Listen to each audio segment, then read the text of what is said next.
गुरुदेव की जय। बंदी छोड़ कबीर परमेश्वर जी की जय। बंदी छोड़ गरीबदास जी महाराज जी की जय। स्वामी राम देवानंद जी गुरु महाराज जी की जय।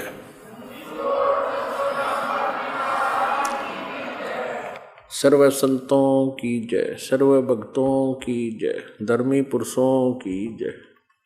श्री काशी धाम की जय, श्री छुडानी धाम की जय, श्री करौथा धाम की जय, श्री बरवाला धाम की जय। सत साहिब गरीब नमो नमो सतपुरुष को नमस्कार। गुरु की नहीं सुर नर मुनि जन साधुआ संतों सर्वस्ती नहीं। सतगुरु साहेब संत सब डंडो तम प्रणाम। आगे पीछे मध्य हुए तिनको जा कुर्बान। नराकार निर्विषम काल जाल वैभंजनम निर्लेपम निज निर्गुणम अकल अनुबेशोन्दनम। सोहम सुरति समाप्तम सकल समाना निर्तलय। उज्ज्वल हिरंबर हरदमं बेपरवा अथाह वार पार नहीं मज्जतम। ग्रीब जो सुमर सिद्ध होई गणनायक गलताना। करो अनुग्रह सोई पारस पद परवाना।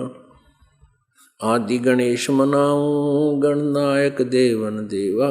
चरण कमल लो लाऊं आदंत करूं सेवा।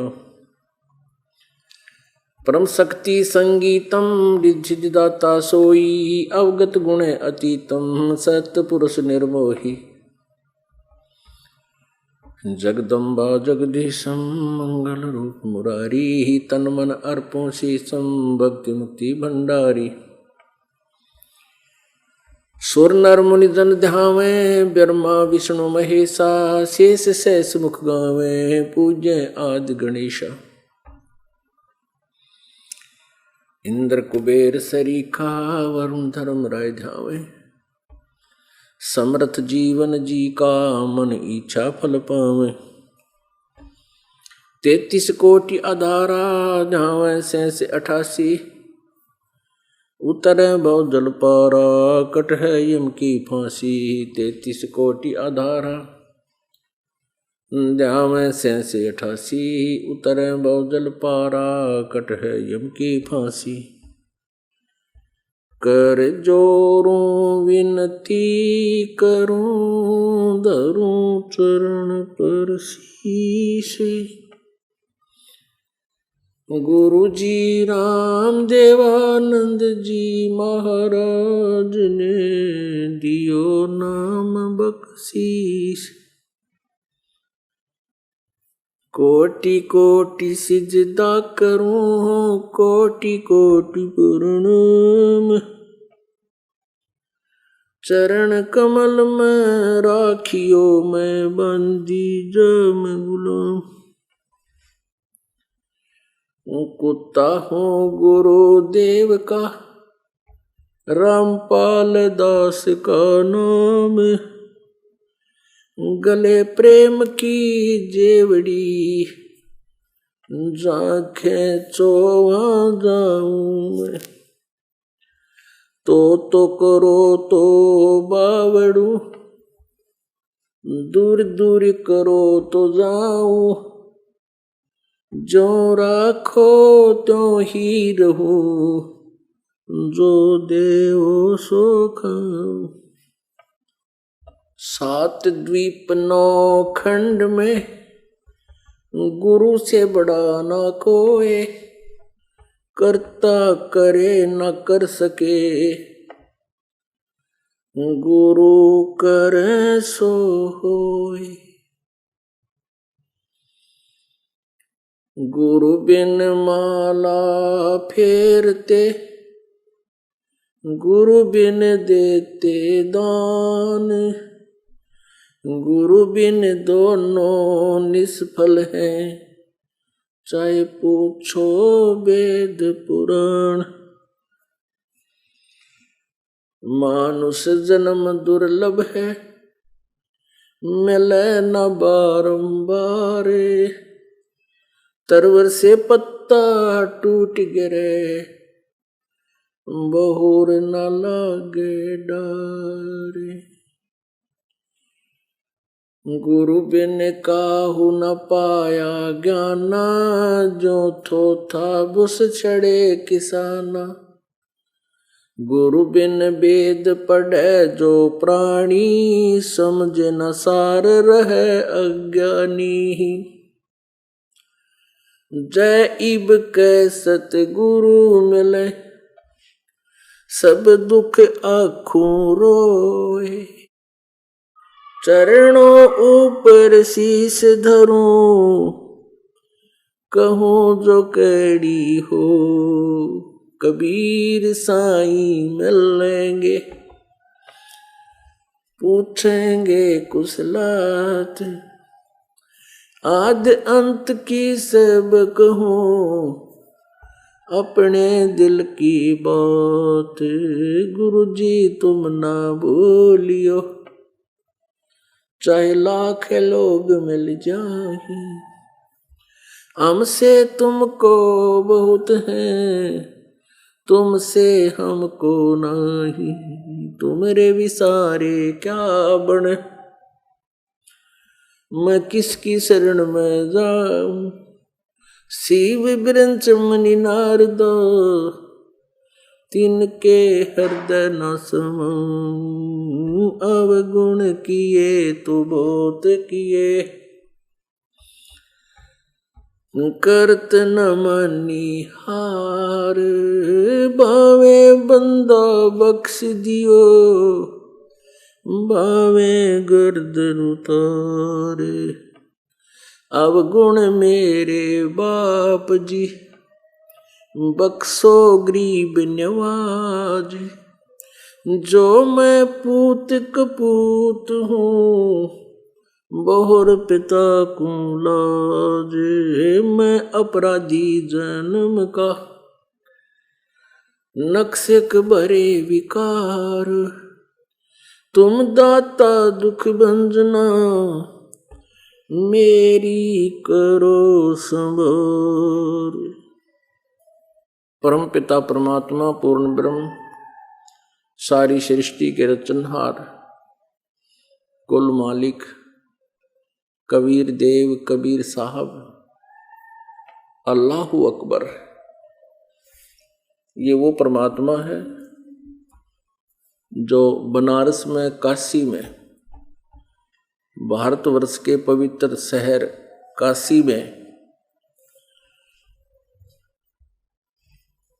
सतलोक से चलकर वहां विराजमान हुए थे। एक नवजात शिशु का रूप धारण किया। लहरतारा नामक एक तालाब है, उस तालाब में विकसित कमल के फूल पर परमात्मा नवजात शिशु का रूप धारण करके वहां विराजमान हुए। यह लीला परमात्मा प्रत्येक युग में करते हैं और एक युग में एक ऐसा जीवन लीला करते हैं जो जन साधारण किया करते हैं और जो एक साधक को आवश्यक होता है। वो एक उदाहरण छोड़कर जाते हैं कि यदि तूने परमात्मा पाना है, यहाँ की संपत्ति और अन्य आवश्यकताओं को बहुत ही मिनिमाइज करना है, बहुत ही सूक्ष्म करना है। वो एक लीला करते हैं परमात्मा, वो स्वयं ही परमेश्वर होते हैं, स्वयं ही वो तत्वदर्शी संत की भूमिका भी करते हैं, क्योंकि पवित्र चारों वेद उस परमेश्वर की महिमा का गुणगान करते हैं कि वो परमेश्वर ऐसी लीला किया ही करता है। ऐसी लीला जो परमेश्वर ने आकर के 600 वर्ष पहले 120 वर्ष पृथ्वी पर एक जनसाधारण जैसा जीवन जीते हुए की, ऐसी लीलाएं वो परमात्मा प्रत्येक युग में करता है। और वो ऐसी लीला करता, तभी उसके वेद गवाही दे रहे हैं, वेदों में परमात्मा के गुण लिखे हैं।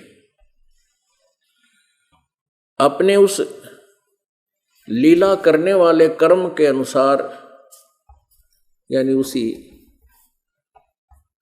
शेड्यूल के आधार से वो परमात्मा सतलोक से चलकर आते हैं और एक नवजात शिशु का रूप धारण करते हैं और धीरे धीरे लीला में शरीर बड़ा होता हुआ जब वो दिखा रहे हैं, लीला कर रहे होते हैं, फिर वो परमात्मा अपने यथार्थ ज्ञान का प्रचार करते हैं, यथार्थ ज्ञान को देते हैं, अपने द्वारा रची हुई सृष्टि को स्वयं ही वो ठीक ठीक बताते हैं। इस उद्देश्य से वो परमात्मा प्रत्येक युग में आते हैं। वो पूर्ण ब्रह्म है और अपनी महिमा की वाणी अपने मुख कमल से, कविताओं के माध्यम से, काव्यों के माध्यम से, लोकोक्तियों के माध्यम से, शब्दों के माध्यम से और दोहों शब्दावलियों के माध्यम से उच्चारण करने के कारण वे पूर्ण परमात्मा प्रसिद्ध कवियों में से भी एक कहलाते हैं। लेकिन वो होते हैं भगवान। अन्य कवि भी हैं, उन कवियों के काव्य में और परमेश्वर के काव्य में दिन और रात का अंतर है। जैसे रहीमन जी भी एक कवि हुए हैं और जब हम शिक्षा ग्रहण करते थे, एजुकेशन ग्रहण करते थे, पढ़ते थे, उसमें हमारे को इन रहीमन जी तथा कबीर जी की ये वाणियां पढ़ने को मिलती थी। हम इनको कवि माना करते थे, दोनों को ही एक जैसा।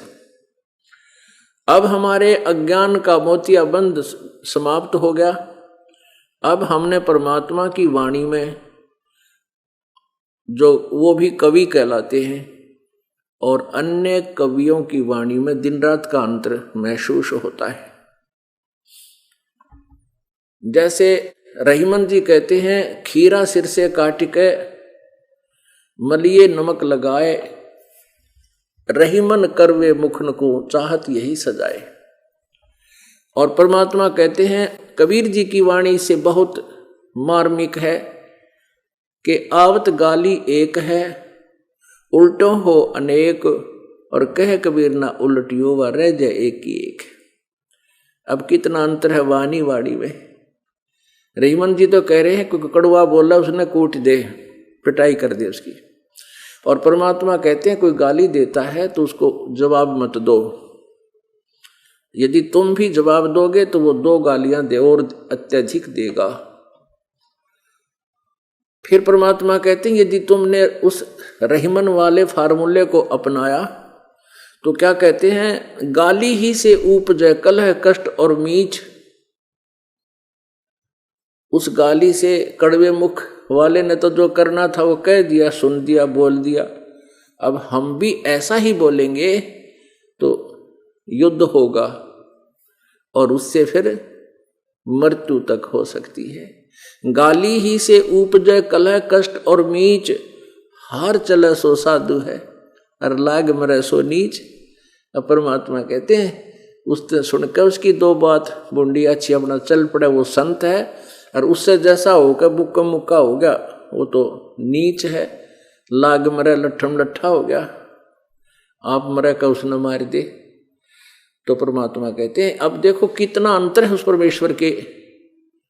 उस परमेश्वर ने जो कवि हम कहते थे वो होता कवि भी है, क्योंकि अपनी महिमा की वाणी को काव्यना यानी कविताओं से उच्चारण करने से हम उनकी शब्दावलियों को, उनके दोहों को जो पढ़ते हैं उसके आधार से हम उनको कवि भी मानते हैं और प्रसिद्ध कवियों में से भी वो एक होता है। और यही वेद प्रमाण देते हैं। लेकिन परमात्मा की जो वाणी है अन्य कवियों से बहुत उत्तम है, अति श्रेष्ठ है। तो इस प्रकार हम परमेश्वर को पहचानेंगे क्योंकि उनकी महिमा सभी सदग्रंथों में लिपिबद्ध है। वो परमेश्वर स्वयं ही संत होते हैं, स्वयं ही सतगुरु होते हैं। संत का अर्थ ये भी होता है संत सोए जो सीधा चाले। साधु संत भक्त जो सब बुराइयों को छोड़ के, बकवादा त्याग के, विकारों ये व्यसन त्याग कर सीधा चलता है।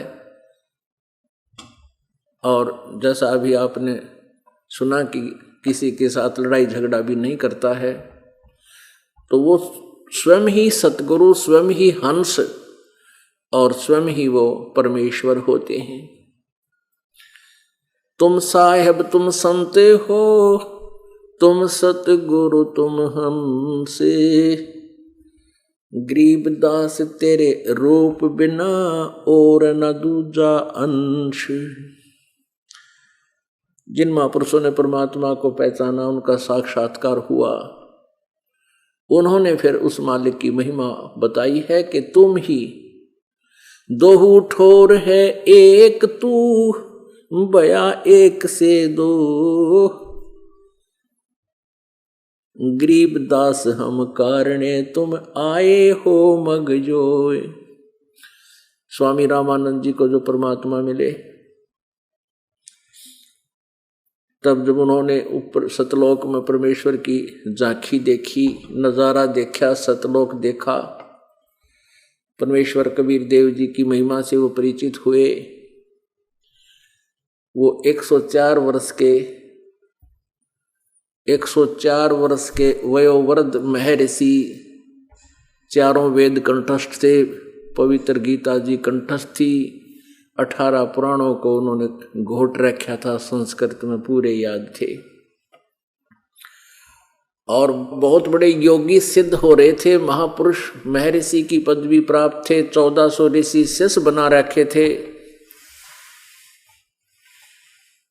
लेकिन वो बिल्कुल वेद ज्ञानहीन थे, तत्व ज्ञानहीन थे। तब परमेश्वर उनको मिले, जैसा कि मालिक का विधान है। ऋग्वेद मंडल नंबर 9 सूक्त नंबर 86 के मंत्र 26 और 27 में, ऋग्वेद मंडल नंबर 9 सूक्त नंबर 82 के मंत्र 1, 2, 3 में, ऋग्वेद मंडल नंबर 9 सूक्त नंबर 96 के 16 से 20 तक, और कहाँ कहाँ वर्णन करूं इस परमात्मा के। पूरे वेद उस कबीर भगवान की महिमा से भरे पड़े हैं, ओत प्रोत हैं। उन लीलाओं का वो उसमें व्याख्या है, जो लीला परमात्मा स्वाभाविक किया करते। वो क्या करते हैं, क्या वर्णन है इन वेदों के, इन मंत्रों में। और ऋग्वेद मंडल नंबर 9 सूक्त नंबर 1 के मंत्र नंबर 9 में, ऋग्वेद मंडल नंबर 10 सूक्त 161 के मंत्र नंबर 2 में, ऋग्वेद मंडल नंबर 9 सूक्त नंबर 80 मंत्र नंबर 2 में क्या बताया है कि वो पूर्ण परमात्मा ऊपर सचखंड में, सतलोक में रहता है। यजुर्वेद अध्याय नंबर 5 के मंत्र नंबर 1 में और 32 में, यजुर्वेद अध्याय 1 के मंत्र 15 में, और यजुर्वेद अध्याय नंबर 40 के मंत्र 17 में, यजुर्वेद अध्याय नंबर 40 के मंत्र 8 में। कहाँ कहाँ वर्णन करें इस कबीर परमेश्वर की महिमा, ओत प्रोत है। इन सभी पवित्र ग्रंथों का, वेदों के मंत्रों का क्या सारांश है कि वो परमात्मा कबीर अंगारी असी बंभारी असी, सबर ज्योति रत धामा असी, यजुर्वेद अध्याय 5 के मंत्र 32 में, कि वो परमात्मा कबीर है। कबीर है, ये कवि कहते हैं उसको, हम उसको कवि देव बोलते हैं, कबीर देव, कबीर साहब, हम उसको कबीर साहब कहने लगे, कबीर। और ये व्याकरण के ज्ञाता इसको कवि बोलते हैं कि वो कवि, कबीर देव जहाँ लिखा उसको कवि साहब कह लो, कवि साहब।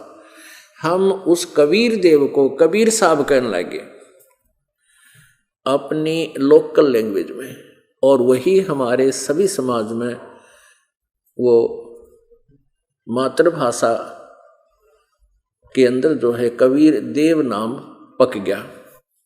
और वेद उसे कबीर बोलते हैं, हम उसे कबीर बोलते हैं, कबीर देव, कबीर साहब।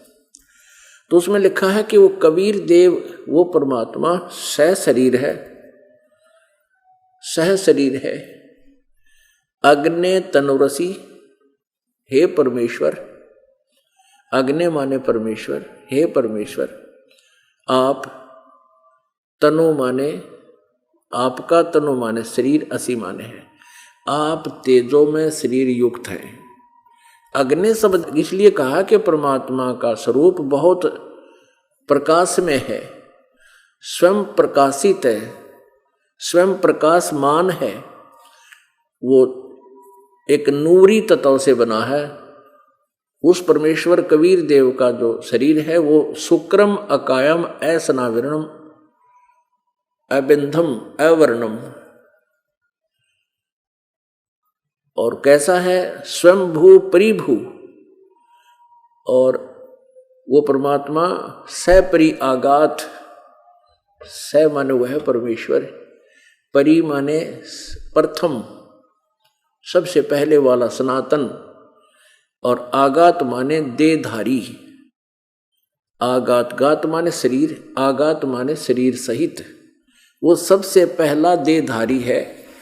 और उसका शरीर शुक्रम अकायम असनाविरम, उस परमेश्वर का शरीर माता पिता के शुक्र से नहीं बना, वो बिना नाड़ी का है। उनके शरीर में नाड़ियों का जोड़ जुगाड़ नहीं है, केवल एक नूरी तत्व से बना है। और शुक्रम अकायम, माता पिता से बनने वाला शरीर उनका नहीं है, लेकिन वो सबसे पहला देहधारी है, सप्रियागात। वो कैसा है, स्वयंभू, यानी स्वयं प्रगट होने वाला, उसका कोई जनक नहीं। स्वयंभू माने जिसका कोई जनक ना हो।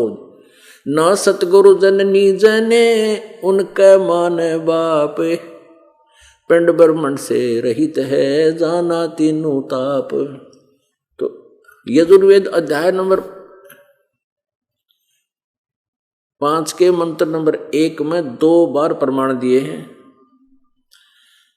कि वो परमात्मा अग्नि तनुरसी, हे परमेश्वर आप तेजो में शरीर युक्त हैं, आप सह शरीर हैं, आपका शरीर है, तेजो में शरीर है आपका।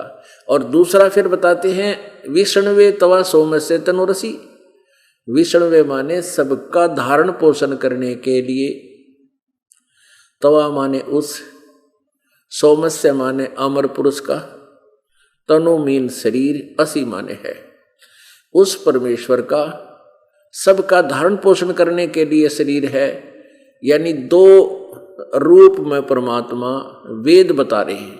और वही आंखों देखे संत जिनको परमात्मा का साक्षात्कार हुआ, आदरणीय धर्मदास साहिब जी, आदरणीय मुरुगदास साहिब जी, आदरणीय नानक साहिब जी, आदरणीय दादू साहिब जी, आदरणीय गरीबदास साहिब जी, आदरणीय रामानंद साहिब जी, आदरणीय गीसा दास साहिब जी, इन महापुरुषों ने परमात्मा का वही वर्णन किया है जो वेद बताते हैं। गीता अध्याय नंबर 15 के श्लोक नंबर 1 से 4 में कहा है कि ऊपर को जड़ वाला, नीचे को तीनों गुण रूपी शाखा वाला ये संसार रूपी पीपल का वृक्ष अविनाशी वृक्ष है। और जो संत इसके सभी छंद बता देगा, भिन्न भिन्न विभाग बतावेगा, जैसे जड़ कौन परमात्मा है, तना कौन है, डार कौन है, ये शाखा कौन है, स वेदवित, वो वेद के तात्पर्य को जानने वाला है, अर्थात वो तत्वदर्शी संत है।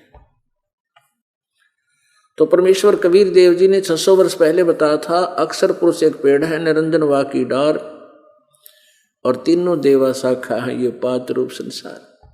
और जड़ ये प्रोक्ष है, गुप्त है, जो पृथ्वी के अंदर गुप्त है, जो दृष्टि गोचर नहीं होता, उसको खोद कर ही देखा जा सकता है।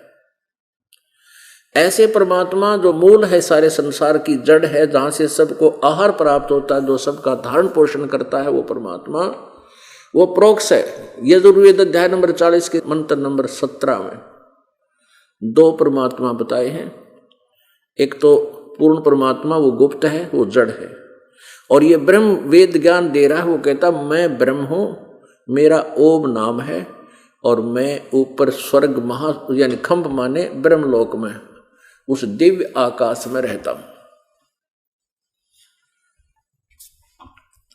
और गीता जी अध्याय नंबर 15 के श्लोक नंबर 1 से 4 में बताया है कि ये उल्टा लटका हुआ संसार रूपी वृक्ष है। ऊपर को जड़ तो पूर्ण परमात्मा परम अक्षर ब्रह्म है, और नीचे को तीनों गुण रूपी शाखा है, रजगुण ब्रह्मा, सतगुण विष्णु, तमगुण शिव जी। और जो संत इसके विषय में सही जानकारी देता है वेदविद, वो तत्वदर्शी संत है। तत्वदर्शी संत मिलने के पश्चात उस परमेश्वर के परम पद की खोज करनी चाहिए, जहां जाने के बाद साधक फिर लौटकर कभी संसार में नहीं आते।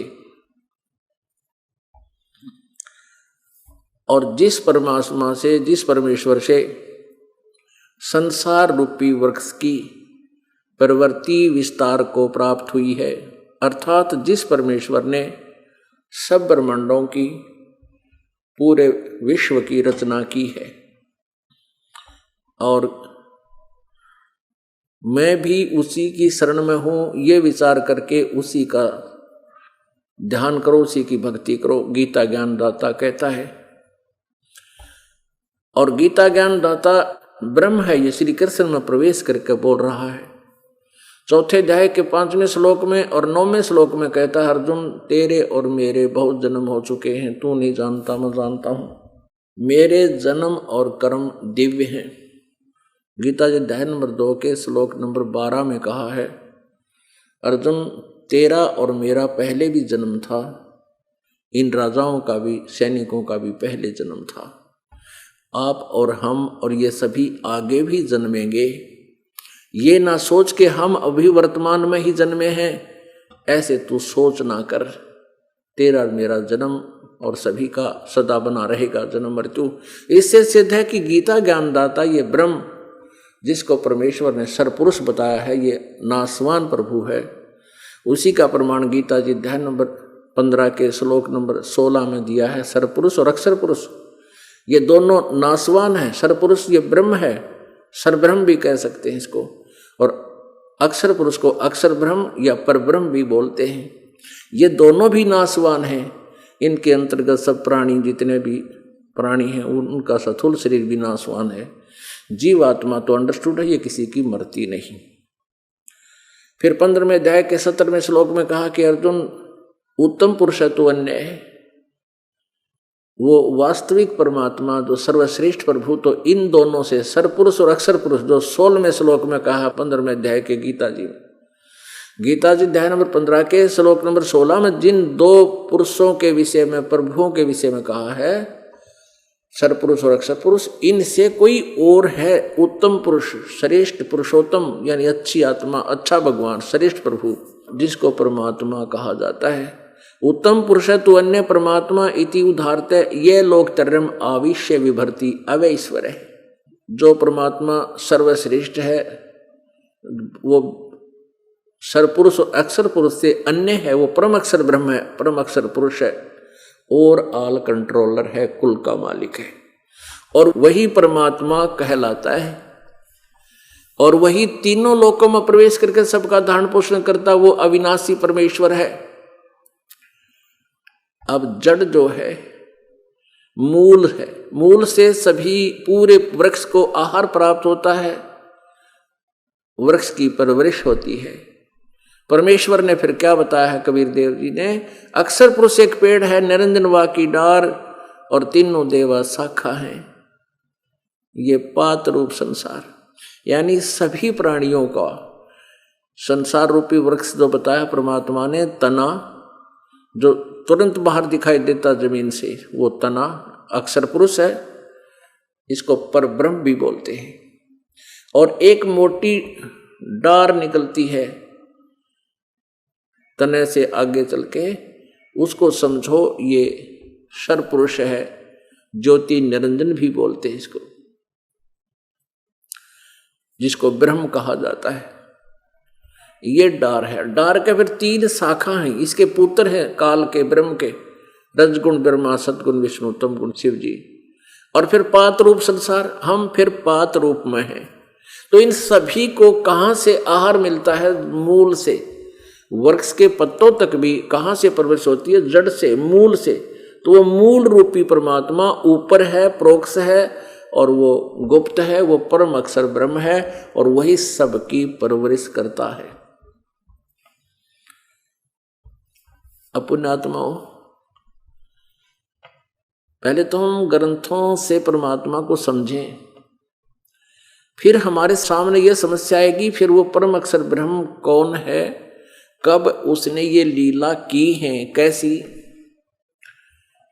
जैसे जितने भी अभी मंत्र आपको वेदों के बताए, इनमें इनकी व्याख्या की जा रही है, इनमें परमात्मा की महिमा है। तो फिर वो कौन है जिसको कबीर देव वेद बताते हैं और अल्लाह अकबर पुराण बताती है, और जिसने 6 दिन में सृष्टि थी, 7वें दिन तख्त पर जा बैठा, वो कौन है? वो परमात्मा जिसका नाम कबीर है। उसका प्रमाण कहाँ है, किसने देखा है? तो ये सभी कंसेप्ट जब हमारे क्लियर हो जाएंगे, स्पष्ट हो जाएंगे, तब हम भगत बनेंगे, हम योग को प्राप्त होंगे। तब हमारी भक्ति स्टार्ट होएगी, जुड़ेगी, निर्भय होकर, निश्चिंत होकर हम भक्ति मार्ग पर चल पड़ेंगे। गीता जी अध्याय नंबर 2 के श्लोक नंबर 53 में कहा कि अर्जुन, जिसमें तेरी बुद्धि भिन्न भिन्न प्रकार के भ्रमित करने वाले वचनों से हटकर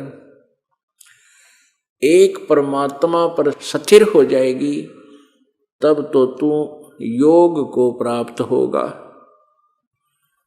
तब तो तू भगत बनेगा। तेरी भक्ति सही स्टार्ट होएगी, जुड़ेगी, तो सही सच्ची लगन से लगेगा, तब तू योग को यानी साधना तुझे प्राप्त होगी, जब तू उस पर टिक सकेगा। अब वो परमात्मा अपनी महिमा आप ही बताने आए थे। परमेश्वर अनेक रूप धारण करता है। एक सिद्धि होती है, एक सिद्धि भौचौले धार है।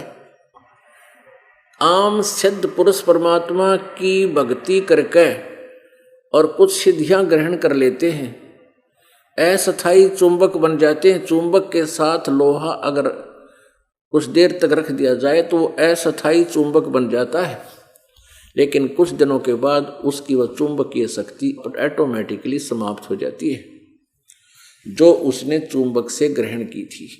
तो ऐसे दो सिद्ध पुरुष भी परमात्मा की भक्ति कुछ बैटरी चार्ज कर लेते हैं, फिर वो भी सिद्धियां दिखा देते हैं एक से अनेक होने की, लेकिन कुछ दिनों के बाद उनकी वो सिद्धि समाप्त हो जाती है और वो अंत में यही प्राणी के प्राणी रहते हैं।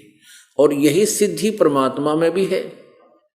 तो वो परमात्मा सतलोक में एक स्थान पर स्थिर है, सचखंड में, सतलोक में, और एक से अनेक लोकों में भी है, यानी ऊपर अलख लोक में, फिर अगम लोक में, अनामी लोक में।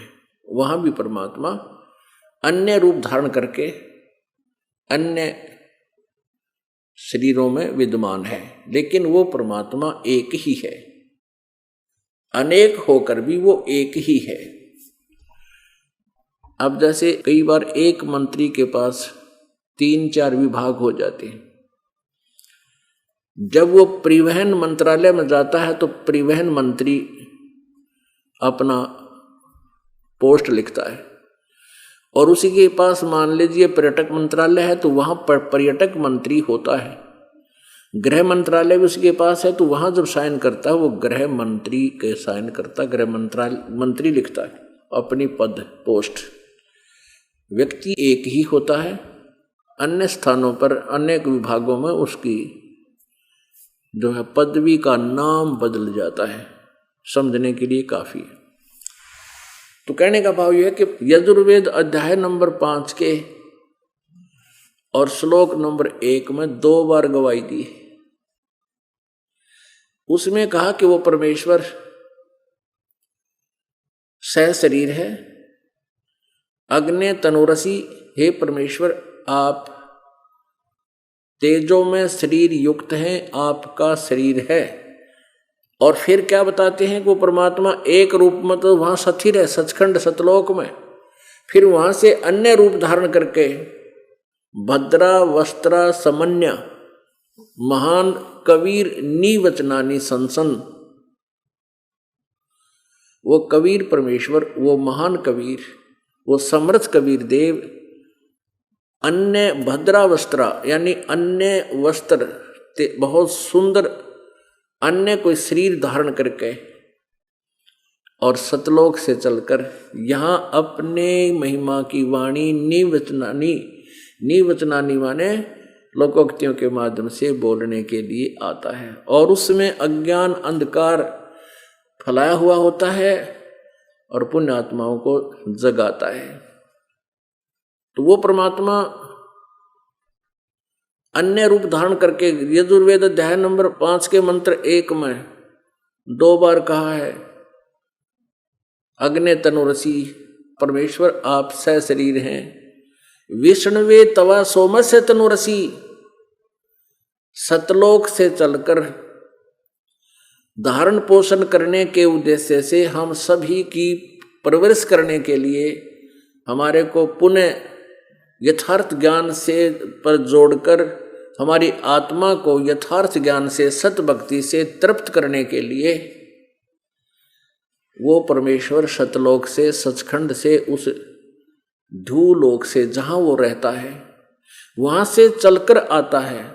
इसलिए उसका हल्का तेज पुंज शरीर होता है, वो अपने रूप को सरल करके आता। वहां जो सरल रूप है परमात्मा का सचखंड में सतलोक में सतपुरुष रूप में अविनाशी परमेश्वर के रूप में, तो उस कबीर देव के एक रोमकूप की इतनी रोशनी है, करोड़ सूर्य मिला दे करोड़ चंद्रमा मिला दे तो भी रोमकूप की रोशनी उनसे अधिक रहे। तो वो अगर परमात्मा इतना तेजों में शरीर सहित यहाँ आ जावे तो हम सभी मनुष्यों की आंखें बंद हो जाएं। इतने नूर को ये चरम दृष्टि सहन नहीं कर सकती। उसको संत जन जिनकी दिव्य दृष्टि खुल जाती है, ज्ञान दृष्टि जिनकी खुल जाती है, उस दिव्य दृष्टि से वो परमात्मा देखा जाता है। और जिन महापुरुषों ने स्वयं देखा है, साक्षात्कार किया है, उन्होंने वर्णन किया है, तो इसलिए वो परमात्मा अपने रूप को सरल करके वो कबीर देव ऋग्वेद मंडल नंबर 9 सूक्त नंबर 86 मंत्र नंबर 27 में यही प्रमाण दिया है।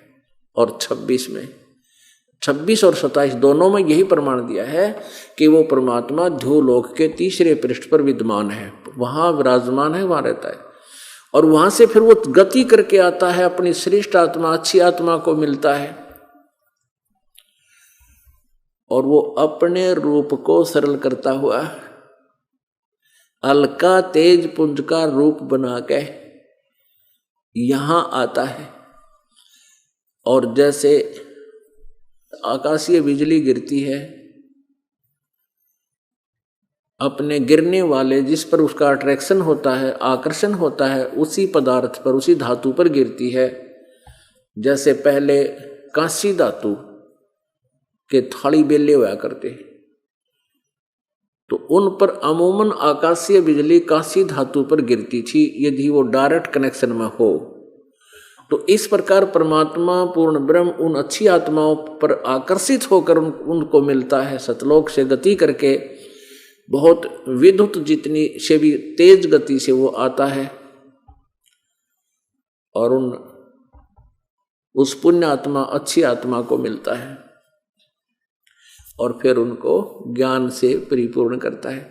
तो उसके लिए विष्णुवेत्वा सोमस्य तनुरसी, जो परमात्मा अचानक आता है उसको अतिथि बोलते हैं। जैसे किसी के आने की तिथि पूर्व निर्धारित ना हो, उसको अतिथि बोलते हैं कि अतिथि आ गया। तो ऐसे परमात्मा अचानक आते हैं, जब अतिथि रूप में यहाँ आते हैं तो उस अतिथि रूप में आने के लिए उस परमेश्वर का एक और शरीर है। विष्णुवे तवा सोमस्य तनुरसी, सबका धारण पोषण करने के लिए। विष्णुवे माने सबका धारण पोषण करने के लिए, तवा माने उस, सोमस्य माने अमर पुरुष का, और तनु मीन शरीर, असी माने है। और वो परमात्मा यहाँ कुछ समय के लिए अतिथि रूप में रुकता है, और जैसे अतिथि आता है ऐसे ही वो परमात्मा फिर सह शरीर चला जाता है। ये यजुर्वेद अध्याय नंबर 5 मंत्र नंबर 1 आपको स्पष्ट कर रहा है। और वो अतिथि रूप में प्रकट परमात्मा ही सबको पूज्य होता है। वो गुरु रूप, सतगुरु रूप में कार्य करता है। उसी को परमात्मा तुल्य मानकर, वो होता ही वह भगवान है, और उसी का ध्यान करना चाहिए, उसी की पूजा करनी चाहिए, वो पूज्य होता है। यजुर्वेद अध्याय नंबर 5 के श्लोक नंबर 32 में स्पष्ट किया है कि वो कबीर अंगारी असी बम्भारी असी सवर ज्योति रितधामासी, वो सतलोक में रहता है, सतधाम युक्त है, सतधाम वाला है, और वो सब पापों का नाश करने वाला है। बम्भारी माने बम्ब माने बंधन, अरि माने शत्रु, बंधनों का शत्रु, बंदी छोड़। हम उसे बंदी छोड़ कहते हैं, वो बंदी छोड़ है। पुण्यात्माओं, ऋग्वेद मंडल नंबर 9 सूक्त 82 मंत्र 1 में स्पष्ट किया है, और इन्हीं संस्कृत के जानने वाले विद्वान कहलाने वालों द्वारा अनुवादित है। आर्य समाज की आर्य प्रतिनिधि सभा के द्वारा प्रकाशित वेदों में उन्हीं के द्वारा अनुवाद है। अगर ये दास अनुवाद करे तो वेदों का बहुत अच्छा प्रारूप सामने आएगा, वो भी समय आएगा मालिक का। लेकिन अब वर्तमान में यदि ये दास अनुवाद करके समाज को ये वेद दे दे तो ये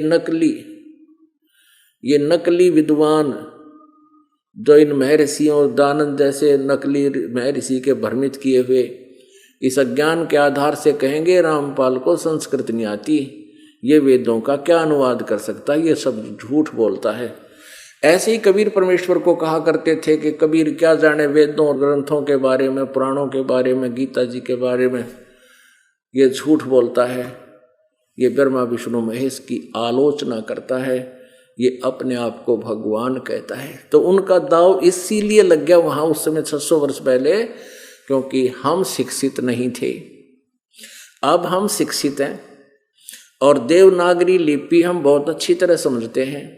संस्कृत भाषा भी देवनागरी लिपि में है, शब्दकोश हमारे पास है, तत्व ज्ञान हमारे पास है, हम आराम से इन वेदों का अनुवाद कर सकते हैं। लेकिन इससे पहले परमात्मा ने दया करी है कि इन्हीं के द्वारा यथार्थ ज्ञान अनुवाद करवा दिया कुछ एक श्लोकों में, नहीं तो ये इनको मालिक ने इनकी बुद्धि ऑफ कर दी और ये सच्चाई लिख गए। नहीं तो इन्होंने बहुत अड़ंगा कर रखा वेदों के अनुवाद में। जहाँ परमात्मा प्रत्यक्ष लिखा हुआ है कि वो सह शरीर है, वो मानव सदृश शरीर है, उसका पता नहीं क्यों का क्यों अड़ंगा कर दिया। क्योंकि अनुवादकर्ताओं के मस्तिष्क में दानंद छपा हुआ था, दानंद का सत्यार्थ प्रकाश छपा हुआ था कि परमात्मा निराकार है, और वेद साकार बता रहे हैं, फिर भी वो तोते वाली रट लगा रहे हैं परमात्मा निराकार है, वेद निराकार बताते हैं, दानंद निराकार बताता है। महर्षि दानंद निराकार बता सके और तुम भी बता सको हो, क्योंकि बिना प्रमाण के कुछ भी बांटो, कुछ भी हुआ बाई बक्को। लेकिन वेद निराकार नहीं बता रहे, वेद परमात्मा को एक देशीय साकार मनुष्य सदृश बता रहे हैं। ऋग्वेद मंडल नंबर 9 सूक्त नंबर 82 मंत्र 1 में, 2 में और 3 में स्पष्ट किया है। वह परमात्मा जो सबकी उत्पत्ति करने वाला है, सर्व उत्पादक प्रभु, सर्व उत्पादक यानी सबकी सृष्टि करने वाला, रचना करने वाला, उत्पन्न करने वाला परमेश्वर सद्गुणों की वृष्टि करता है। वह पापों का नाश करता है। अंगारी है वो कबीर, अंगारी, अंग माने पाप, हरि माने शत्रु।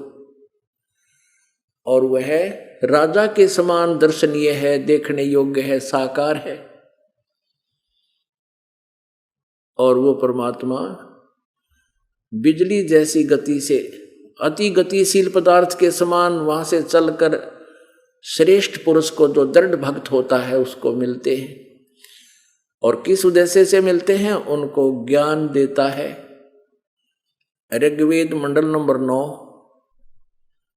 और सूक्त नंबर 96 के मंत्र 16 से लेकर 20-21 तक स्पष्ट किया है कि हे परमात्मा, आपका वो गुप्त नाम कौन सा है, उसका ज्ञान कराइए। आपका वास्तविक रहस्य में वो श्रेष्ठ नाम कौन सा है।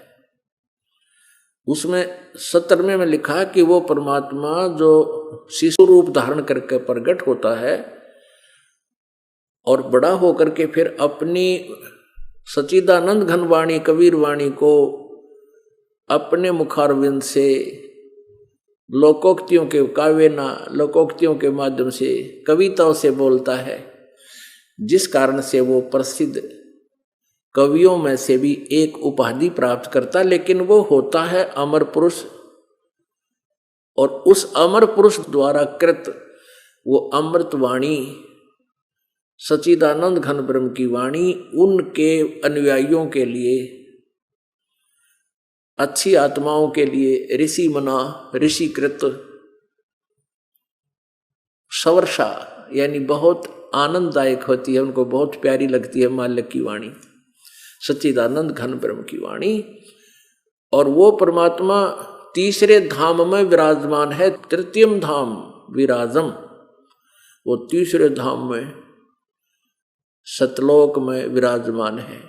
और वो परमात्मा वहां से जब आता है, एक सुंदर अच्छे वस्त्र धारण करके, जैसे व्यक्ति आता है मनुष्य की तरह सुंदर वस्त्र धारण करके, जो अन्य वस्त्र यानी अन्य चोला, अन्य शरीर मनुष्य जैसा धारण करके प्रकट होता है। अपना आत्माओं,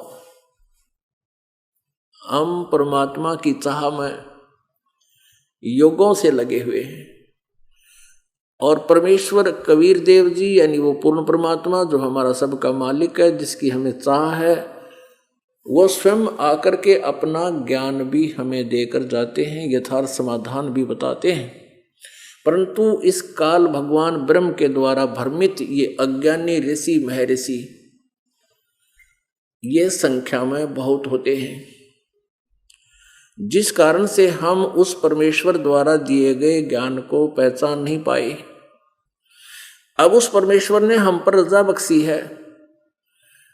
इस कलयुग में या बिचली पीढ़ी में आप जी को मनुष्य जन्म दिया है। पुण्यात्माओं, इस मनुष्य जीवन की कति आवश्यकता नहीं। यदि हम इसमें भक्ति नहीं करते, सत साधना हमें प्राप्त नहीं होती, पूर्ण गुरु नहीं मिलते, तो यूजलेस है ये मनुष्य जीवन। इसमें केवल पाप पाप इकट्ठे होते, शुभ नहीं बन पाता। अन्य जो प्राणियों का जीवन है, उसमें वो केवल अपना कर्म भोग रही होती है, और हम अपने कर्म भोग के साथ हम अपने कर्म भविष्य के बना भी रहे हैं। संचित कर्म भी हमारे हो रहे हैं, क्रियमान कर्म हमारे हो रहे हैं, जो संचित कर्मों में ऐड होंगे। और अन्य प्राणी अपने केवल संचित कर्मों से प्रारब्ध प्राप्त करके भोग रहे हैं। और मनुष्य जीवन में हम जो क्रियवान कर्म जो कर रहे हैं, इनका अकाउंट बनता है और हमारे संचित कर्मों में ये जुड़ते हैं। तो मनुष्य जीवन, यदि हमें सतभक्ति नहीं है, तो मनुष्य जन्म की कति आवश्यकता नहीं है। पुण्यात्माओं, हम ज्ञानहीन हैं, तत्व ज्ञानहीन हैं। भले ही मानव ने कंप्यूटर बना लिए, आकाश में विमान भी छोड़ दिए, पर परमात्मा की महिमा को वो 0.01 भी नहीं समझ सकते और ना समझ सके।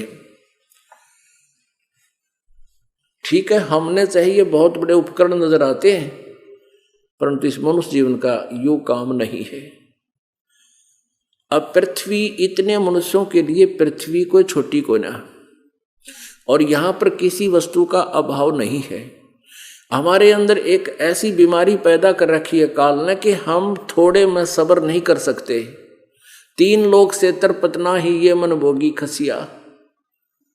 और परमात्मा आकर हमें समझाते हैं कि तुम थोड़े में यानी इच्छाओं को कम करके जीना सीखो। वो इसलिए स्वयं एक जीवन जनसाधारण का अपने हाथों कर्म करके निर्वाह करके दिखाते हैं, एक एग्जाम्पल कोड करते हैं, एक उदाहरण देकर जाते हैं कि तुम ऐसे रहो। तुम सारा जीवन बर्बाद कर रहे हो मनुष्य जीवन को। कोठी बना ली, प्लाट ले लिया, कोठी बना ली, ऊपर बना ली, 4थी मंजिल बना ली, 6ठी बना ली, और फिर कभी मृत्यु हो जा, फिर वहाँ उसी गली में धक्के खाता बने, कुत्ता बनकर धक्के खा रहा है। तो हमें ये याद दिलाते हैं इस काल ने तुम्हारी बुद्धि भ्रष्ट कर रखी है। तुम्हारी बुद्धि की जो प्रेरणा है, जो तुम्हारी एनर्जी है, वो गलत स्थान पर व्यर्थ करवा रहा है, वेस्ट करवा रहा है। आप जी को केवल 2 रोटी चाहिए, 2 समय का आहार चाहिए, मालिक देगा।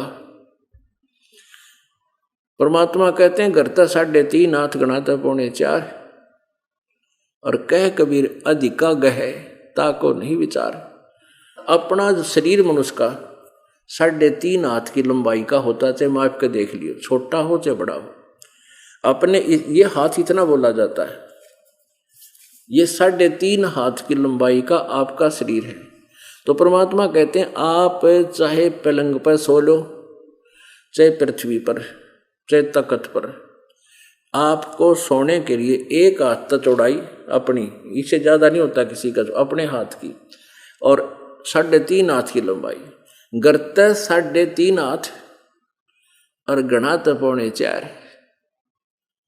इससे आगे की आवश्यकता नहीं। कहने का भाव ये है कि एक कमरा, रसोई, लेटरिन, बाथरूम, बरंडा आपको सफिशिएंट है, और ऊपर बना ले उसका गणात कर 1 कमरा बस। लेकिन हम बेसब्रे हो गए, हमने तो पूरी कोठी चाहिए, पूरा लान चाहिए उसमें, और फिर उसके लिए क्या चाहिए, 2 नंबर का काम चाहिए, और 2 नंबर के धंधे तो वो पाप इकट्ठे होंगे, वह कोठी यहीं रह जाएगी।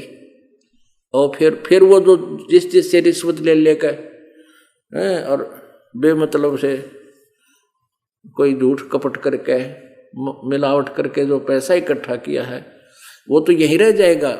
उसका प्रतिफल उसने भोगना पड़ेगा। किसी का बैल बनेगा और उसका कड़ में लठ मारेगा जिसके पहले पैसे ले रखे हैं, और उसको बैल बनाकर जोतेगा और उससे पूरे अपना पैसा इकट्ठा करेगा, वो पूरा करेगा अपना पिछला। ऐसे ही तो परमात्मा हमें ये याद दिलाना चाहते हैं कि तुम अपने पैर पर आपको आड़ा मार रहे हो। आप जी ने केवल इतना ही जान रखा है कि मेरा मनुष्य जीवन इसलिए हुआ है, ब्याह होएगा, बच्चे होंगे, फिर मैं बढ़िया कोठी बनाऊंगा, कार लूँगा, बड़ी पोस्ट प्राप्त करूँगा या अच्छा बिजनेस करूँगा। ये कोई काम है इस मनुष्य जीवन का? जब आपके ये मोतियाबंद समाप्त हो जाएगा, ऑपरेशन हो जाएगा इस अज्ञान का, आप देखना